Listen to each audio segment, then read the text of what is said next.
সে কি কথা, আমি তোমায় ছুতে পারবো না রাই?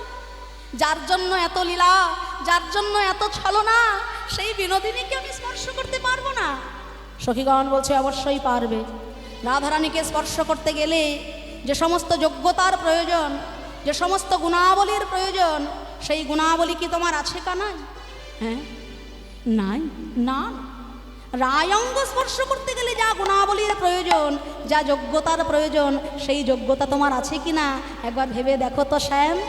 গিরি গিয়া যদি গৌরিয়া রাধা পান কর কনক ধূমে, গিরি গিয়া যদি গনিয়া রাধা পান কর কনক ধূমে, আবার কাম সাগরে কামনা কর বেনি বদরিকা শ্রমে, দেবদরিকা শ্রমে।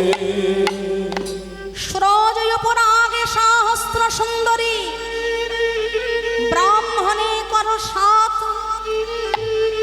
তবু হবে না গো তোমার শপথে আমাদের রায় অঙ্গে দিতে হাত। হবে না।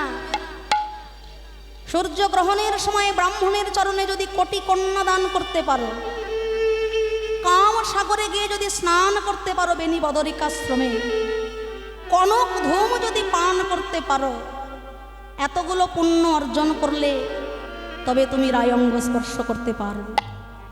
কেননা আমরা হলো সতী রমণী। কথাটা শুনলেন না? পরপুরুষের পবন পরশে, বায়ুর পরশে যদি আমাদের গায়ে লাগে পরপুরুষের, তাহলে আমরা সচিলে যমুনার জলে স্নান করি। কেন না আমরা সতী রমণী। এ জগতে তো সতী রমণী সবাই হতে পারে না, সবাই হতে পারে না।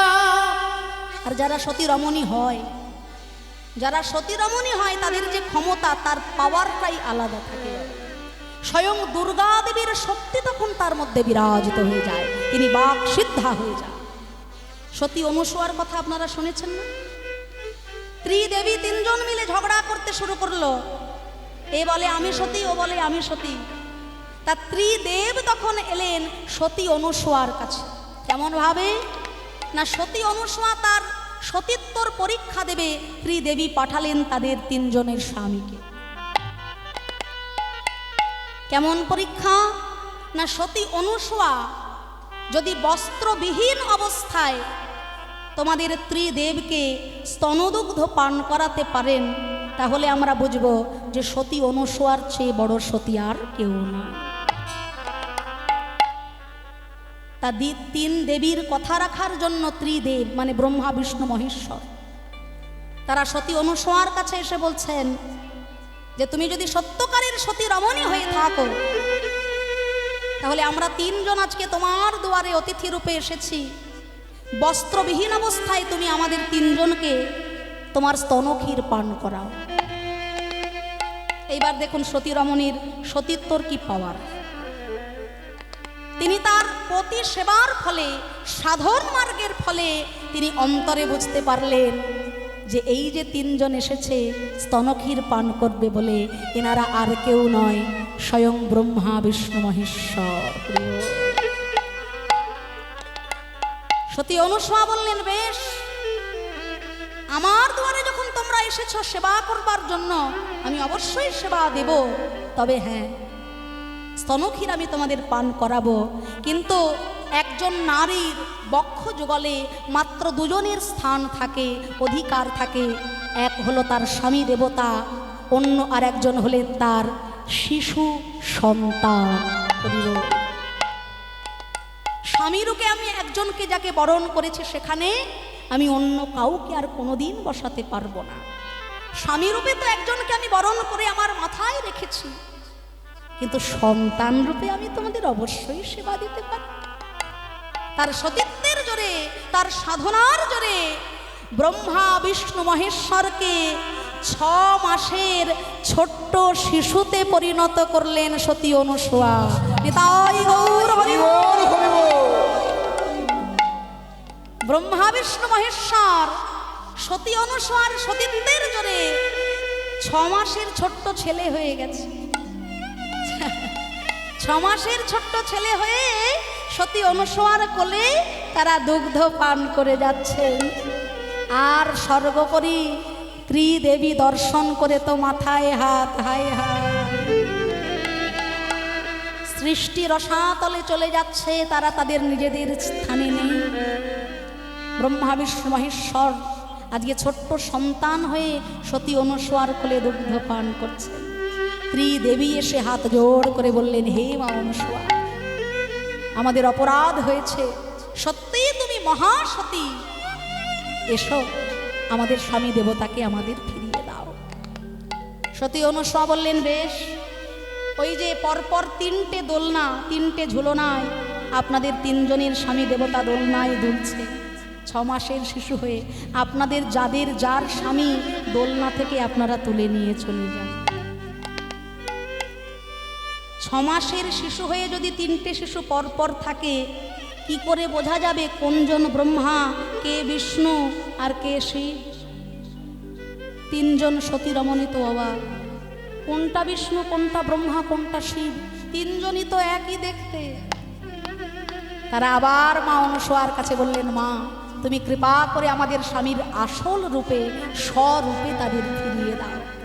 সতী অনুসূয়া তার সতীত্বের জোরে, স্বামী সেবার গুণে তিনি মন্ত্রপুত জল যেই না ত্রিদেবের গায়ে ছিটিয়ে দিয়েছেন, ব্রহ্মা বিষ্ণু মহেশ্বর 6 মাসের শিশু হতে আবার নিজ রূপ ধারণ করেছে। হরি বল। এই হলো সতী রমণীর গুণ। সতী রমণী এমনই হয়, তার বাক সিদ্ধ হয়, সে মুখে একবার যা বলে সেটাই ফলে যায়। তাই মা লাবতীও তেমন সতী ছিলেন, সতী অনুসূয়াও তেমন সতী ছিলেন। তাই রাধারানী বলছে, শোনো, পরপুরুষের পবন পরশে আমরা সচিলে স্নান করি, তুমি আমাদের স্পর্শ করো না।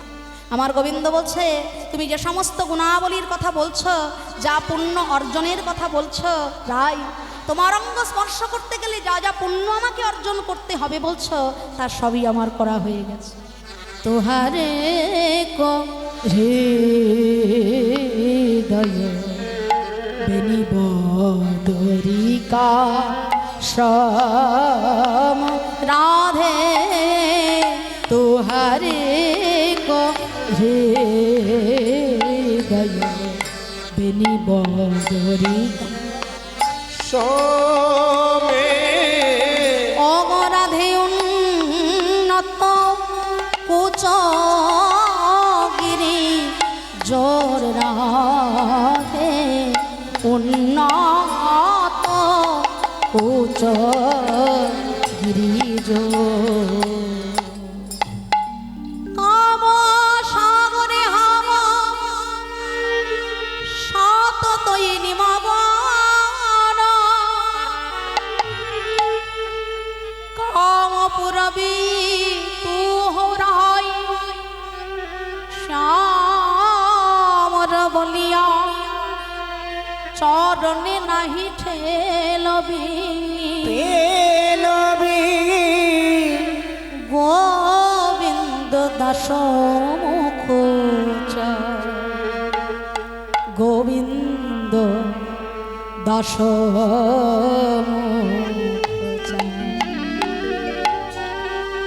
এত ঝগড়া ঝাঁটি, এত অশান্তি করো না রায়।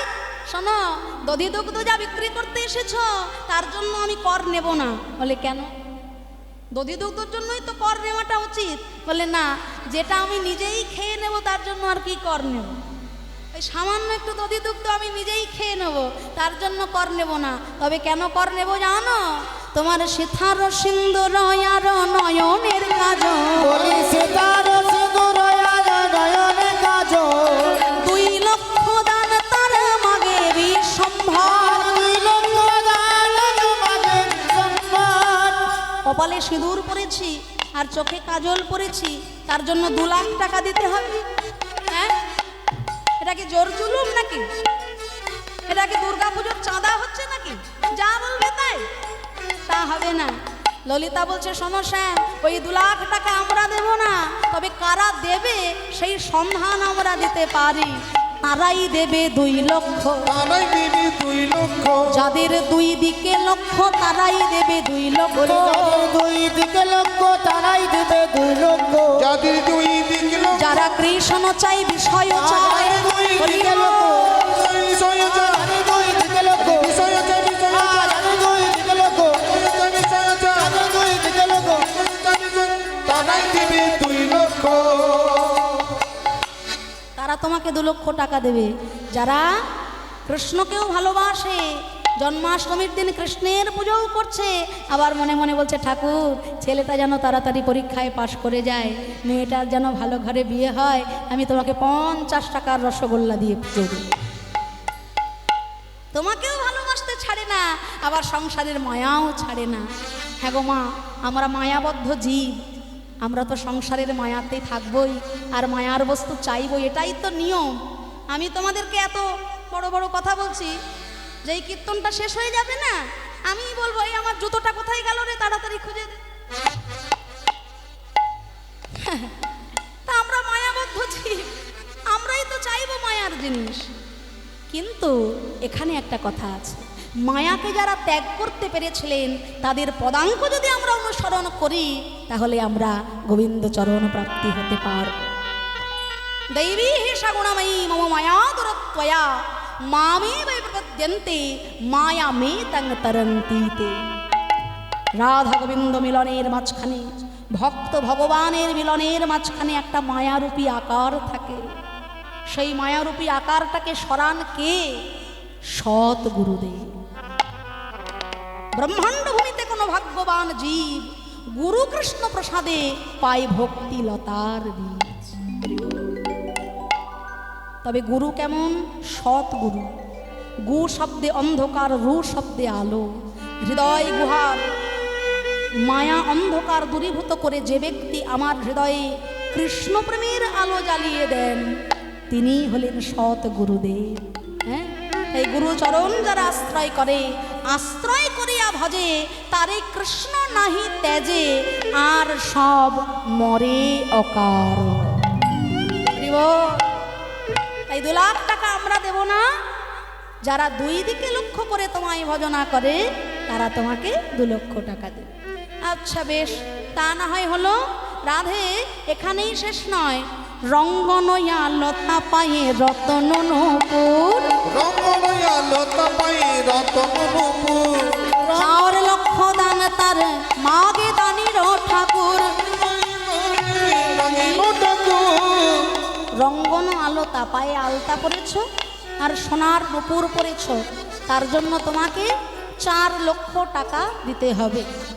বিশাখা বলছে শোনো শ্যাম, তুমি যা বলবে তাই হবে।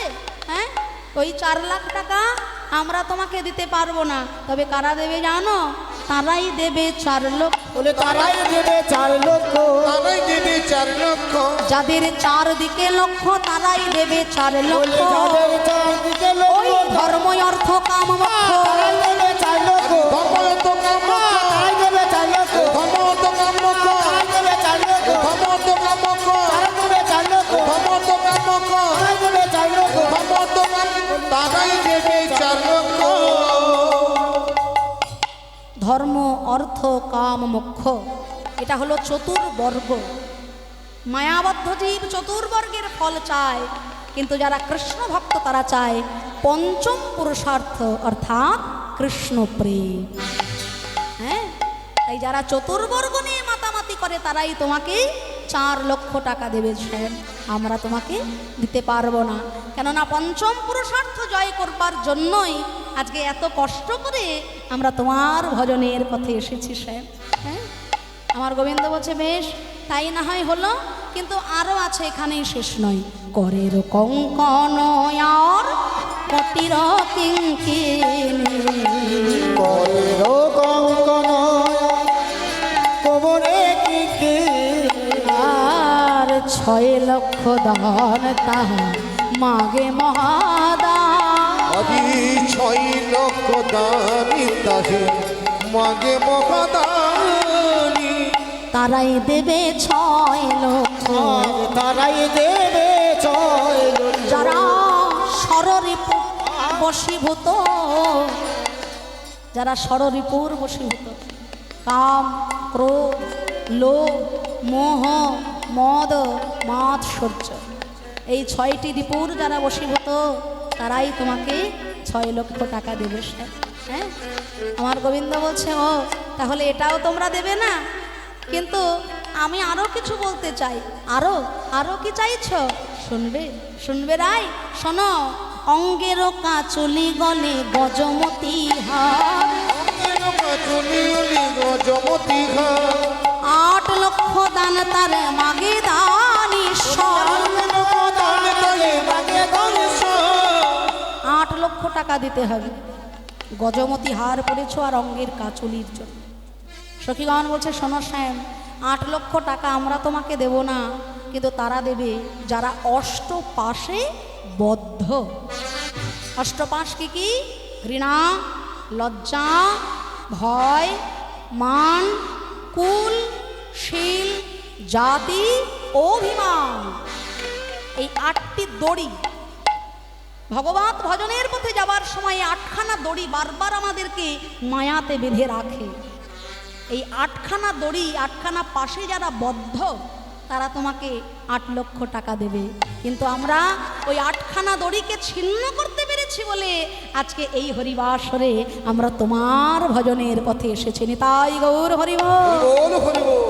তাই আমরা তোমাকে 8 লক্ষ টাকা দিতে পারবো না। তাই এত কথোপকথন, কথা কাটাকাটি হচ্ছে। গোবিন্দ আমার যাই বলতে চাচ্ছেন, সখী সমাজে বারবার হেরে যাচ্ছেন। পরাজয় স্বীকার করে গোবিন্দ আমার মাথাটা নিচু করে বসে আছে। রাধারানী বলছে, সখী তোরা তো এত কিছু বলছিস, কিন্তু আমার গোবিন্দের অবস্থাটা একবার দেখ। হ্যাঁ, তোদের সঙ্গে তর্কযুদ্ধে পরাজিত হয়ে আমার শ্রী গোবিন্দ বদন মলিন করে কেমনভাবে বিষণ্ণ বদনে বসে আছে। আচ্ছা, যার জন্য এত ছলনা, যাকে পাওয়ার জন্য শাশুড়ি ননদীর গঞ্জনা বঞ্চনা উপেক্ষা করে এত কষ্ট করে এই বনে আসা, তার সঙ্গে আর ছলনা না হয় নাই করলি? ওকে আর কষ্ট দিস না সই। দেখ দেখ, সকাল থেকে এই সন্ধ্যা পর্যন্ত তার বদন কেমন মলিন হয়েছে আমাদের সঙ্গে পরাজিত তর্কযুদ্ধে। আয় সখী, তোরা আর কিছু বলিস না,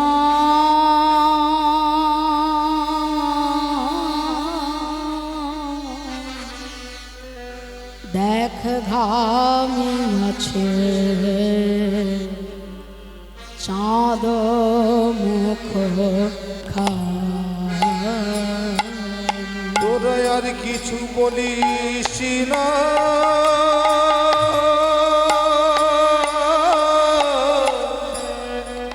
ঘামি যাচ্ছে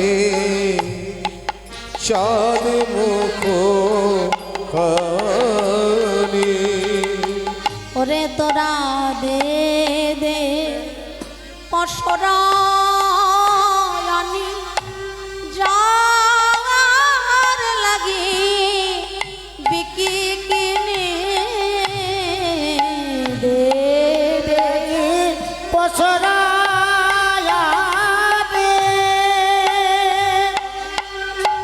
ও যার লাগি বিকি কিনে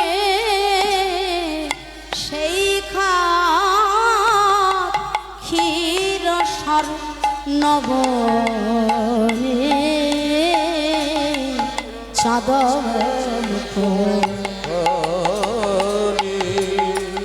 আর আমার গোবিন্দকে এত কথা বলাস না। হ্যাঁ, ভালো করে আমার গোবিন্দকে একটু ক্ষীর সর ননি সেবা করাতে দে। সেই সকালবেলা কখন মা যশোদা খাইয়েছেন। হ্যাঁ, সারাদিন আমার গোবিন্দ অনাহারে বনে বনে কত কষ্ট করেছেন। দে দে ওই ক্ষীর সর ননি দে, আমার গোবিন্দের বদনে দেব। এত বলি মহাসুখে ননি দিল কৃষ্ণ মুখে। উলুধ্বনি। এত বলি মহা সুখে ননি দিল কৃষ্ণ মুখে। মহাসুখে দিল দিনে এত বলি মহা সুখে ননি দিল কৃষ্ণ মুখে। আর সখে দিল রায়ের বদন, সখী দিল রায়ের বদনে। ভাবে তোর মুখ তো ঘামিয়াছে, তোর মুখ তো ঘামিয়াছে, তোর মুখ তো ঘামিয়াছে, তোর মুখ তো ঘামিয়াছে। কৃষ্ণ সনে কথা কইতে কইতে তোর মুখ তো ঘামিয়াছে কৃষ্ণ কথা কইতে কই তোর মুখ তো ঘামিয়াছে শনে কথা কইতে কইতে ওই প্রচন্দ্র চন্দ্রমা তাবে কৃষ্ণ কথা কইতে কইতে তোর মুখ গালি ওই আছে শনে কথা কইতে কইতে তোর মুখ গালি আছে কৃষ্ণ কথা কইতে কইতে তোর মুখ তো ঘামিয়াছে আর সখী দিল রায়ের মদনে সখী দিল দায়ে দোবদনে ভোজন হইল সাই আচমন কইল তাই ভজন হইল সাই আজ মন করিল তাই প্রসাদ লইল জনে জনে প্রসাদ লইল জনে জনে আরে প্রসাদ লইল জনে জনে প্রসাদ লইল জনে জনে পেল কেউ মদনে কেউ শ্রবণে কেউ মদনে কেউ শ্রবণে প্রসাদ পেল জানে জানে কেউ মদনে কেউ শ্রবণে কেউ মদনে কেউ শ্রবণে প্রসাদ পেল জনে জনে সবাই প্রসাদ পেয়েছে তা এই যে হরিবাসরে আপনারা এসেছেন আমার ভক্ত আমাদের কীর্তন অনুরাগী যারা এই হরিবাসরকে মধুর বৃন্দাবনে পরিণত করেছেন আজকে তা সেই ভক্ত বাবা বলেছেন দেখুন সবার কাছে আপনি জানাবেন যেন ভগবানের মহাপ্রসাদ হতে কেউ না বঞ্চিত হয় যেমন হরিনামরূপী অমৃতের ব্যবস্থা করা হয়েছে যেমন পরমাত্মার সেবার ব্যবস্থা হয়েছে হরিনাম যজ্ঞ তেমন জীবাত্মার সেবারূপী সেবারও ব্যবস্থা করা হয়েছে ভগবানের ভোগ আস্বাদন করলে জীবনের দুর্ভোগ কেটে যায় তাই কেউ যেন প্রসাদ না পেয়ে ফিরে যাবেন না যেমন লীলা কীর্তনেরও ব্যবস্থা রয়েছে পরবর্তীকালে তারপরে সেবারও ব্যবস্থা রয়েছে আপনারা সেবাও করবেন আর হরিনাম অমৃত সবাই মিলে পান করবেন তা এই যে হরিবাসরূপী বৃন্দাবনে এসেছেন তা আপনারা প্রসাদ পেয়েছেন হ্যাঁ প্রসাদ পাননি এই যে হরিনামামৃত প্রসাদ পাননি যারা মুখে হরিনাম বলছেন তারা মুখে প্রসাদ পেয়েছেন আর যারা দেখছে ওই পাশের বান্ধবীটা দেখছে কালকে যখন বাজারে গিয়ে দেখা হবে বলবে বাবা ভালোই তো হাত তুলে হ্যাঁ হরি বল বলছিলিস লজ্জার ব্যাপার তা তারা কি করছে লজ্জায় এইটুকু হাত তুলছে যাতে কেউ না দেখে তোমার হাত যদি এইটুকু ওঠে কৃপাও কিন্তু এইটুকুই হবে দ্রৌপদী যখন দুটি বাহু তুলে আত্মনিবেদন করেছিল সম্পূর্ণ কৃপা পেয়েছিল তাই লজ্জা ঘৃণা ভয় ত্যাগ করে দুটি বাহু তুলে যারা বদনে হরি বলতে পারবে তারা বদনে প্রসাদ পাবে নিতাই গৌর হরি বল। হরিবোল হরিবোল তাই বলছে কেউ বদনে কেউ শ্রবণ যারা মুখে হরি বল বলল তারা মুখে প্রসাদ পেল আর যারা মুখে বলল না কানে শুনলো কেউ বদনে কেউ শ্রবণে তারা কানে প্রসাদ পেল তা 15 টাকা পিস রসগোল্লা মুখে না দিয়ে যদি কেউ কানে গুজে দেয় ভালো লাগবে হ্যাঁ ভালো লাগবে না তাই প্রসাদ সবাইকে বদনে পেতে হয় তাই সবাই মিলে প্রাণ ভরে বলবেন নিতাই গৌর হরি বল।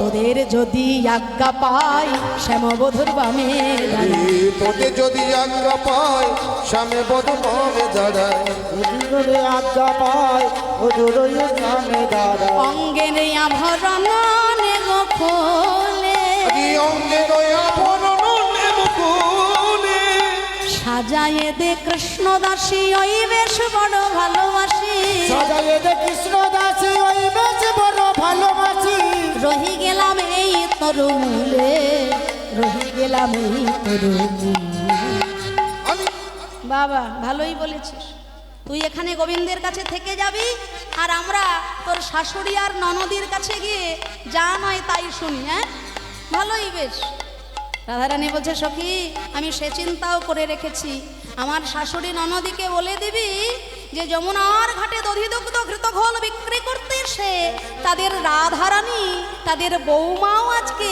দধিদুগ্ধর সঙ্গে নিজেও বিক্রি হয়ে গেছে বলে দিবি আমার নাম করে যমুনার জলে যেন একটু পিণ্ড দান করে দেয় হ্যাঁ বলে দিবি ঘরে গিয়ে ইহাই বলল দান ঘাটে রাই ভিকালো ঘরে গিয়ে খাই বলো দান ঘাটে রাই বিকালো যার রাই হইল তাহার যারে রাই গইল তাহার বলি রাই যার তার হয়েছে তার হয়েছে রাই যার তার হয়েছে রাই যার তার হয়েছে রাই যার তার ঘরে যাবে কেন রাই যার তার হয়েছে যার তার ঘরে যাবে কেন রাই যার তার ঘরে যাবে কেন রাই যার ছিল তারই হলো ছিল তৈরি হলো যাটা ঘরে যাবে কেন আরে যাটা ঘরে যাবে কেন যার ছিল তারই হলো যারে রাই তাই হয়েছে রাধা নাম সরি যেন তিলাঞ্জলি দেয় মেন রাধা নাম শোনে যেন কি অঞ্জলি দেই যেন সুশীতল জলে যমুনা সুশীতল জলে যমুনা যমুনা আর এত কথা বলিস না সই ভালো করে আমার গোবিন্দকে একটু দর্শন করতে দে হ্যাঁ আমার গোবিন্দের রূপমাধুরী আমায় একবার প্রাণ ভরে দর্শন করতে দে সই এইবার এত বলি মহাসুখে দোহ হ্যারে দোহ এত বলি মহাসুখে দুহ হ্যাঁ দুহ মুখে এত বলি মহাসুতে তোরে তো সুখের সায়র মাঝে ভাসে সুখের সায়ন মাঝে ভাসে ওই দুহরূপ সমাধনী হেরিয়া নয়ন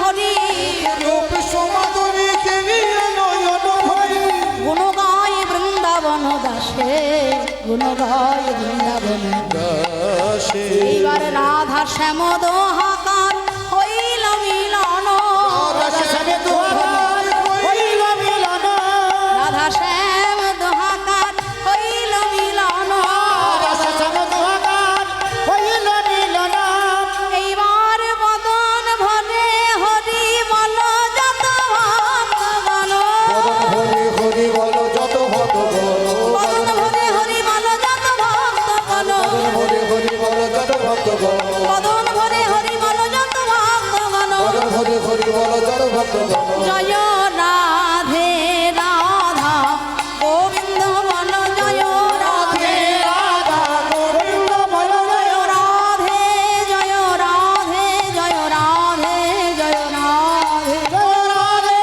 जय राधे जय राधे जय राधे मीठे रस से भरी औरी राधा रानी लागे रे महारानी लागे मन खारो खारो यमुना जीरो पानी लागे राधे रस से भरे ले राधा रंग लागे राधा रंग लागे करो करो जमुना जी के पानी लागे সে ভবনী রাধা রানী লাগি মহা রানী লাগি কালো কালো যমুনা জি গো